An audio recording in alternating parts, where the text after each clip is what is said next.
And aloha! Welcome to the BlueNote Fan Report. I'm Guy, the Hawaii Blues fan, and I'm your host on the only program that is by a fan, for the fan, and absolutely about you, the fan. So are you Guy or Guy?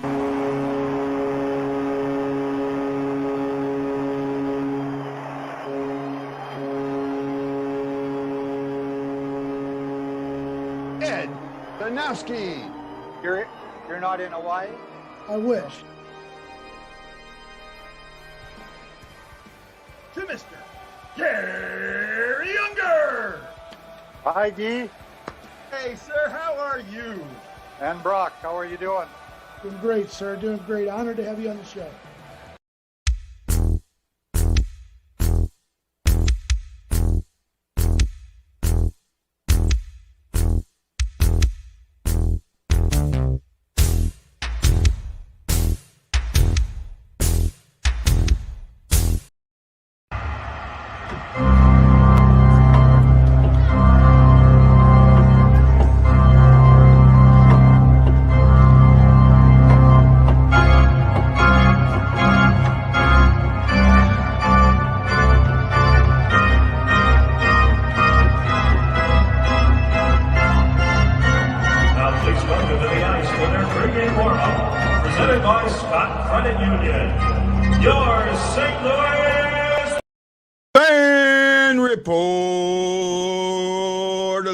Welcome to the BlueNote Fan Report. I am Guy, the Hawaii Blues fan, and I am your host as we talk about hockey today.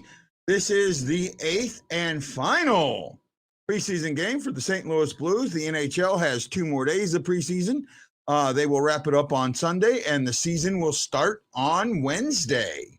Is that right? Wednesday or Tuesday? I got to double check. I think it's Wednesday. Wednesday. We're going to start on Wednesday. I'm going to double check here. Yeah, that's right. The 12th on Tuesday the 12th. Tuesday the 12th games will start. The Blues will not play until the 16th. They will not play until the 16th, and that's an Avalanche. They start with 3 games on the road. They'll play the Avalanche. Then they'll play the Coyotes and the Vegas Golden Knights. That's right. That's who we play. Yeah, you know what? I'm just trying to have a little bit of fun today, trying to get my head wrapped around all the things that are going down. Well, you know what? The biggest thing that's been talked about, and you know, it's been talked about positively, but there's a huge negative that goes with it. And I don't think people, and really, nobody's talking about it. So yesterday, Carey Price, the all-world goalie, the goalie that led the Montreal Canadiens to the Stanley Cup Finals, last season, has entered the Player Assistance Program. Hey, Miss Ashley, how you doing? Well, I'm talking about Carey Price going into the Player Assistance Program, and for the most part, he got a really good reception about that. You know, his wife put a tweet out, and I don't want to show it.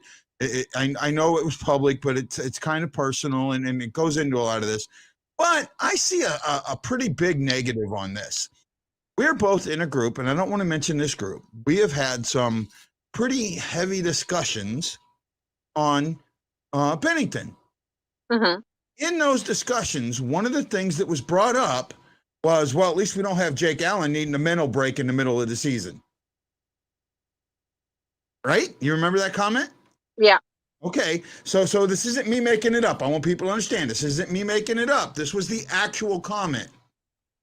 So while we are, and I don't want to say celebrating, but applauding Carey Price and Robin Lanier and Jonathan Drouin and other players for doing this, at the same time, we're chiding the player for needing it.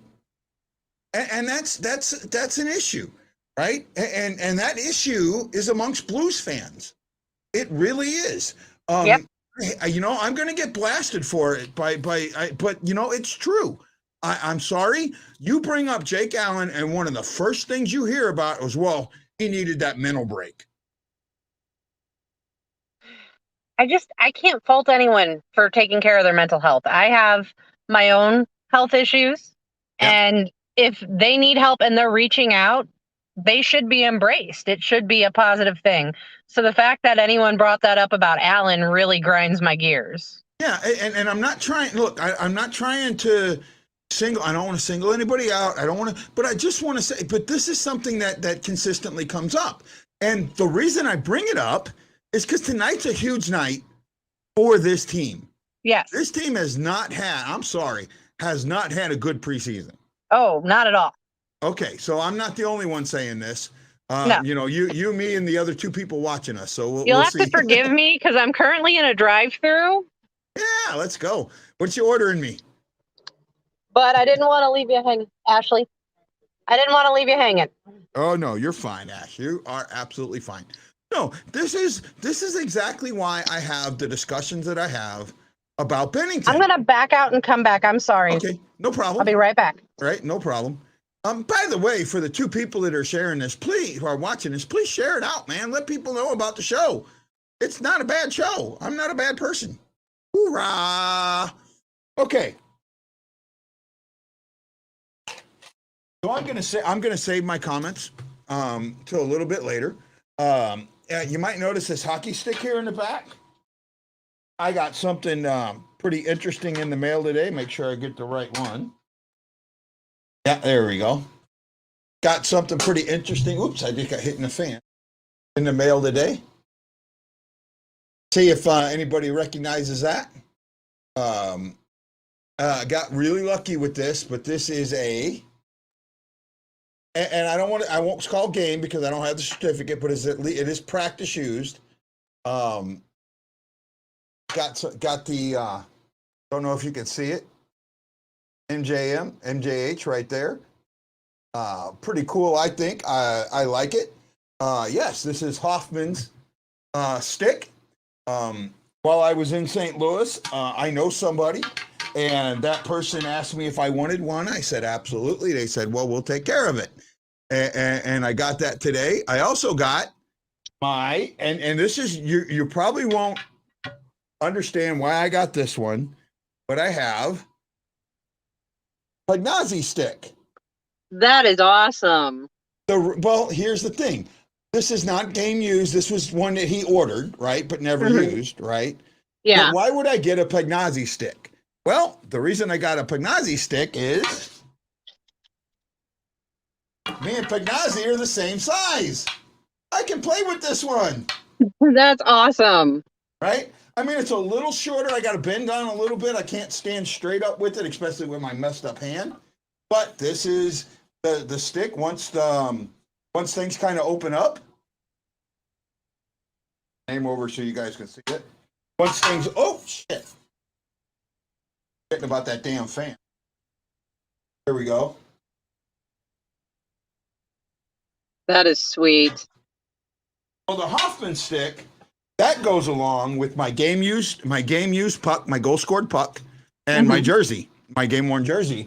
So, that's kind of, I put a thing on Instagram. I sent a thing. I did a private message. I didn't, like tag him in it. I don't know if you can tag people in Instagram. I think you can, but I'm not completely sure. I'm not really sure because I don't use it a whole lot. Yeah. My kids are better with that than I am. Yeah, I know. I need an Instagram I need a someone to help me with my social media. I know you've been trying, but you've got other things going on. I need one of these young 19, 21-year-olds that really want to get out there and help us out and get us moving and grooving. But hey, that's another thing for another time.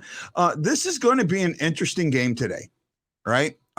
First of all, Columbus, who's not supposed to be any good, spanked our butts in Columbus. Yes, they did. Right, 5-2. This is, for the most part, the lineup you're going to see every night. Right? The question marks in this lineup, there's two that I know of. I want to double check and make sure I'm Neighbors. Right? Neighbors is on the fourth line. That's where Neighbors is going to, if Neighbors makes the team, which he will, but what he's going to spend, and this is the thing that I don't think people really understand. He's going to spend the majority of his first 2 months in the league in the press box. Yeah. Right. And while you say, he's not learning, he's going to learn more in the press box, practicing with the team on a daily basis than he's going to learn with the Oil Kings, right? Yes. With the junior team. He's a man amongst boys with that. He's not going to, get, what do you call it? He's not going to get the experience of being in the league and seeing how things go when he's playing with the Oil Kings. That's right. And now he's allowed to play up to 9 games in a season and not lose a year of eligibility. Well, the problem here is he's only 19. He doesn't turn 20 until March 29th. So he can't go to the AHL to Springfield until March 30, or basically April 1st. Right? So how do you use him? I mean, it's a pretty bad conundrum. The best thing that you can hope for is that in those 9 games, he goes out and he shows that he belongs, and that he becomes a regular and not a press box. Not eating cheeseburgers in the press box, as Brett Hull used to say. Right? I remember, and this is a while back, Brett Hull wrote a book, or had a book written, called Shooting and Smiling, and he talked about sitting in the press box, having a drink, eating a cheeseburger, trying to figure out how to score goals. I mean, that was like a classic Brett Hull line, right? Really good line for me. I enjoyed it, but that's what Neighbors is going to have to do. Now, in my eyes, Neil is making this team, right? There's no ands, ifs, or buts. Neil has earned himself the 750. Now, someone told me it was 775, but I knew it was 750. The veteran minimum is 750. Yeah. The rookie minimum is 700. Right. So that's the minimum that they can pay someone who is, doesn't have his years in yet. Right. Yeah.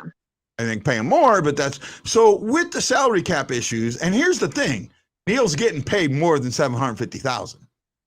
He's getting 1.2 million this season from his buyout. So he's getting paid whether he plays hockey or not.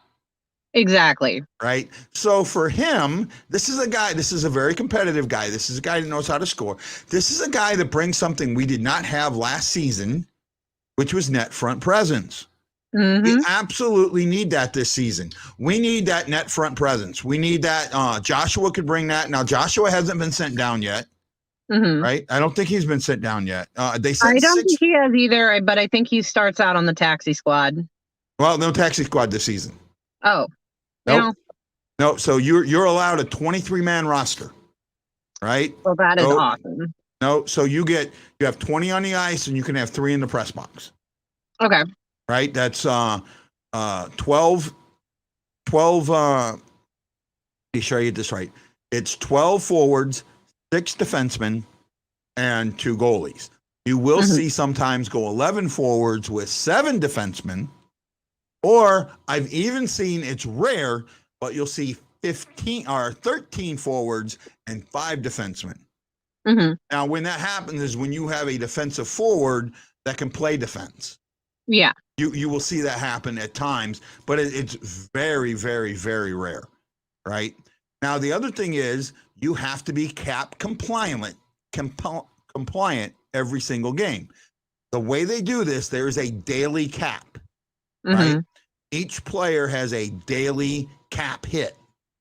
And based on that daily cap hit, you have to meet that. Now, one of the things that the Blues are going to do, and this is going to free up a little bit of room, is on Tuesday, they will put Oscar Sundqvist on LTIR. Sundqvist will hit his 2.1 million or whatever it is will come off the books. But I don't see them add. What that would do is, okay, we can bring in a player. We can bring in a couple of $750,000 players to bring Joshua in or something like that. put them on the 23-man roster to be cap compliant. That's what I see happening more than anything else. This is also an interesting game for me in that Tereshchenko is on the third line. Okay, now I'm trying to say this. Okay, I know I have been beaten over the head about Berube, left, right, and center, about me saying he's on the hot seat. Yeah. Guess what ESPN did today? Actually, yesterday. They released their top 5 coaches on the hot seat. And Berube was number 4. Right? And look, I'm not happy. I'm not gloating about it. Trust me, I'm not. But what I'm saying is, here he goes. It was an ESPN Plus article called Hot Seat Rankings for NHL Players, Coaches, GMs. Who's under the most pressure in 2021? They had their players list, no Blues on it. They had the GMs, obviously, with that contract. Armstrong's not going to be on it. But here are the coaches. They had Jared Bernard, and the coaches were very, very interesting in my eyes because most of them are from the Central Division. You had Jared Bernard from the Colorado Avalanche, Greg Berube from the St. Louis Blues at 4, Rick Brownis of the Dallas Stars at 3, Dave Trippett of the Edmonton Oilers at 4, and number 1 was Jeremy Koloshin of the Chicago Blackhawks. 4 of those 5 are in the Central. Wow. But you know what that tells you? It tells you how powerful the Central really is. Yeah. That you're looking at a coach who could win the division being on the hot seat. Yeah. Right? A coach that just won a cup. Well, won a cup 3 years ago on the hot seat. Right? The Blackhawks coach on the hot seat. This is the coach with a team that has a lot of cup experience, a lot of Stanley Cup experience on it. Dallas has goalies out the yin yang, right? Yep. As we saw, oh man, why do I go blank like that? The goalie from Dallas, who won the cup with Washington, I can't think of his name now. Nobody's watching, so it doesn't matter. He went and had a good season, or a good game against the Blues. He really kind of destroyed the Blues. When you think about it, right? And then you have, Ben Bishop, and they've got solid goaltending there. Even though people want to downplay it, there's some solid goaltending there. This division will be the hardest division to claim. Now, there was I seen a thing on one of the things, Hopi. Thank you to Sorry So Far Vince, Braden Hopi, right? Now, you know what? I got to ask you this, the Sorry So Far Vince. I know that you are a Colorado Avalanche fan. We have had these discussions numerous times. Take your fanhood and put it in the garbage can. Take it away. I want you to use your hockey sense. With Grubauer leaving and Darcy Kemper coming in, how much of a step down did the Avalanche take? If they took one in your eyes, to me, they took a big one. Now they've got the offense and some defense to cover it up, but still, you're not talking about the same caliber of goalie, and to me, you're not even talking in the same building, right? You're talking the penthouse in Park Place to a guy that's over there in the corner, the other corner of the board, in a house, not a hotel. That's how I look at it, right? I could be wrong, but that's kind of how I look at it. This division has strong. You can find some huge weaknesses for each team, right? Yeah. And I love duality. And in some cases, okay, now see, I disagree with it. You know what? This is your fanhood talking. I ask you to put your fanhood in the trash can. Kemper is not better than Grubauer, period. Not even close. You cannot even come close. I'm sorry. There's no way. Well, you know what? You say that, but how did you win the division? How did you win the President's Cup? It was Grubauer. Grubauer had a lot to do with that, right? Grubauer's goals against average was amongst the top in the league. And let's see if I can pull that up here real quick. Stats. Okay, I'm pulling up something here real quick. This is the GAA. Goals against average with a minimum 17 games played. Okay? Guess who's number 2? Grubauer. Kemper. Darcy Kemper is 17. Kemper had a 2.56 where Grubauer had a 1.95. Right? Yeah, you cannot sit there and tell me that I'm sorry, bud. I'm going to argue with you there all day long. That doesn't, that's your fanhood speaking. Oh God, we got Kemper. He's great because he's on my team. No, he's not. And if he was so great, I'm sorry, Arizona would have done a lot better. Right? Arizona, who was 5th, who challenged for a playoff spot, but blew it down the line. When I think there was a little bit after they traded Kemper. So I see that. Okay, you're saying over the last 3 years, Kemper has been better than Gruby, and Gruby had a better year last year. You know what? Let's find out if you're right. Well, I think that's a great thing, but there's another. That's a great statement if it's true. I don't think it's true. And we're going to find that out. If you can give me a second. We're going to check the last 3 years. So let me go to goalies. The great thing about this is I can go back. Let's see, 2021. So you're going 2018, 19, 19, 20, and 20. No, you can't. Yeah, 2021. Okay. Go back from there. Regular season, I can't do them both. All franchises. Do the summary, and I'll get stats. Here we go. So let's go GAA overall. I took my glasses off. I don't know, so it's kind of harder for me to see. So let's see where Grubauer and here we go. I got it on the wrong thing. Here we go. Got to do one more filter. Games played. We're going to do. Ooh, I'm not sure who that is. Hey guys, can you take over, Ashley? I got to take this phone call. Yeah. Well, I really can't take over because I can't really see the chat, but I'm gonna see if I can get in there.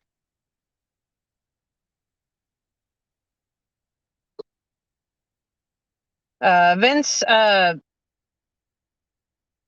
get that he won the cup 2 years ago, and he is not a bad goalie. I just don't see him on the same level as Grubauer. Man.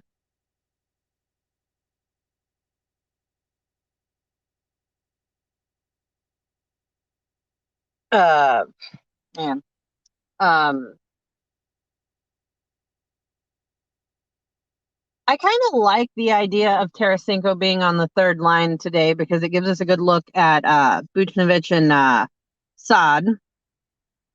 Oh, yeah, this guy's on drugs. Okay, minimum games played. Let's say you want to say 60 games, right? Mm-hmm. Okay, so we're looking at 3 years. So I want a guy that played at least 20 games per season. All right? Does that make sense? Yeah. So we'll go 60 games played, and this is over 3 years. So get stats, and now this won't give me somebody with the. There we go. So, well, he might have. Oh, wow, this is close.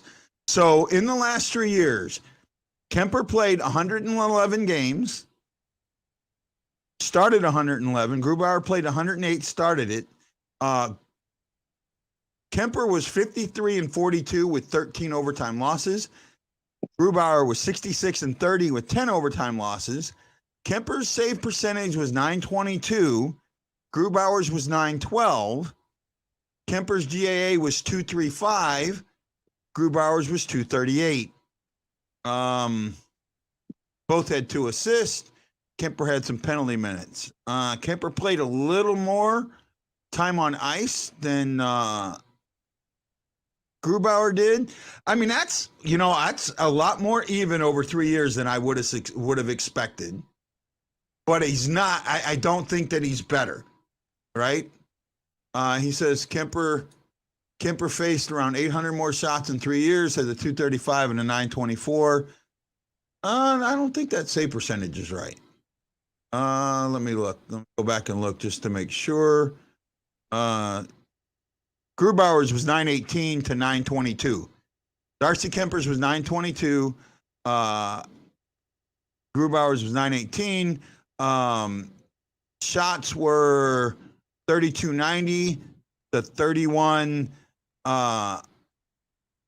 Saves against, or shots against, it was 32.90 for Kemper and 31.31 for Grubauer. So it wasn't like 800 shots like you said there, bud.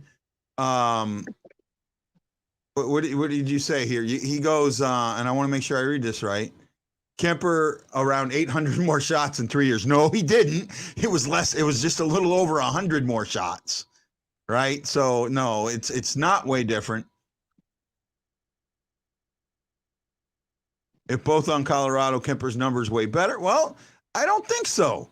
I really don't. And the way we look at that, last year's stats. Let's look at, the time Kemper played with Colorado, right? We can look at that a little bit. I just don't think that, I don't think Kemper, I think Kemper's not going to be as good as everybody thinks he is, right? Well, here you go. Number 5 on that list is Jaro Halak, but he only had 90 games. Bennington is number 7 on that list in 3 years. Bennington's numbers, 124 games started, 121 started. He was 72-32 with 16 goals against, with a .915 and a .242. He played, a lot more minutes than either. He played 7,200 minutes to Grubauer 65 and 64 and Kemper 63 or 65. Bennington has 8 shutouts to Grubauer's 12 and Kemper's 9. I mean, you compare them there, they're almost the same. They're all really close to right in that same area, right? Mm-hmm.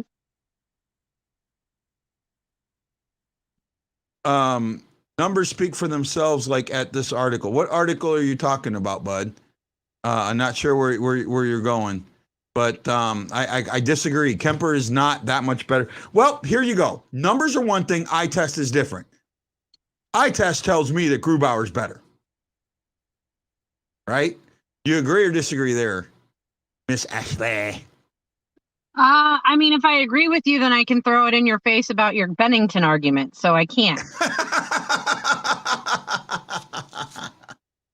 Well,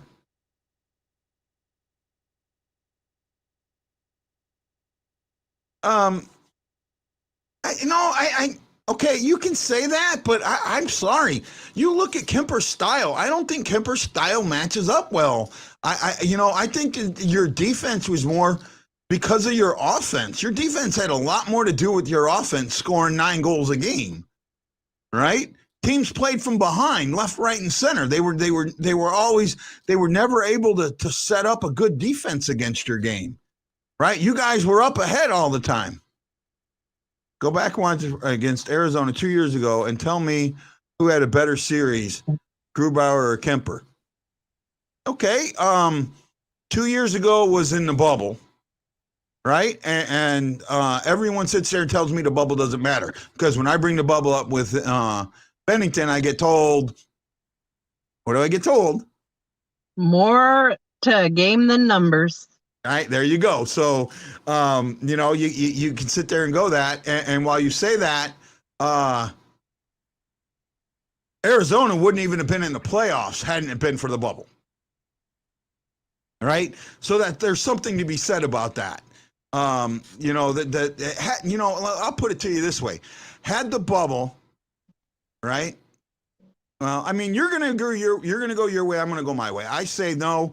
You know, let's see what happens at the end of the season. I think Kemper is a step backwards. I don't think he's a step forward.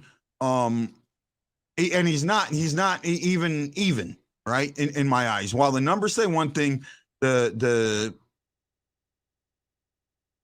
numbers say one thing and the eye test says another. Well, you know what? But for me, the Bennington eye test is not a positive one. I have a different opinion. I've seen some really amazing saves from him in person. He looked like the only player that showed up in games 3 and 4. Like everybody else fell apart. That's my eye test. The last game that he started, didn't he lose something really ferocious? He started, which game did he play? Dallas. He started against Dallas, right? Hold on one second. All right. We lost to Dallas 3-1, didn't we? Yes, we did. And while his numbers were good, did he play good? Yes, he did. I only blame one of those goals against him. Say again? I only blame one of those goals against him. One of them he should have had. But the other two, that was the team. Okay, in the overtime, because of the way that is, that's always on the goalie. Mm-hmm. The way that's the goal I blame on him. Okay, that's always on the goalie. And I thought the first one that he gave up was kind of weak. Right? We should be getting close to the game. I don't know if I'm going to be able to watch it today. I have that thing you gave me the last time. I tried to use it on my computer, but on my computer I need the email address, not just the... Huh. Yeah, you have to sign in with an email address. So I'm going to try it on my phone here. I don't know. The game should be starting here shortly. I'm still in a Burger King parking lot, so I got to drive home. Sometimes there's no better place to be. I just kind of stop. Back. See if I can get this here, get it to come up. Now, here we go. Let's see. Okay, so yep. I'm going to be able to watch the game a little bit, so I thank you for that. You know what, guys? Can't wait to see you. We're going to try and do a the intermission shows. Again, I'm still dealing with my hand. It's been sore, so I'm going to do it as long as I can. If I can't, I apologize. So, hey, guys, have a great time. Enjoy the game, and we'll see you on the intermission show. Thank you, Ashley. No Aloha. problem. Aloha. I got to find the right thing. Dun, dun, dun.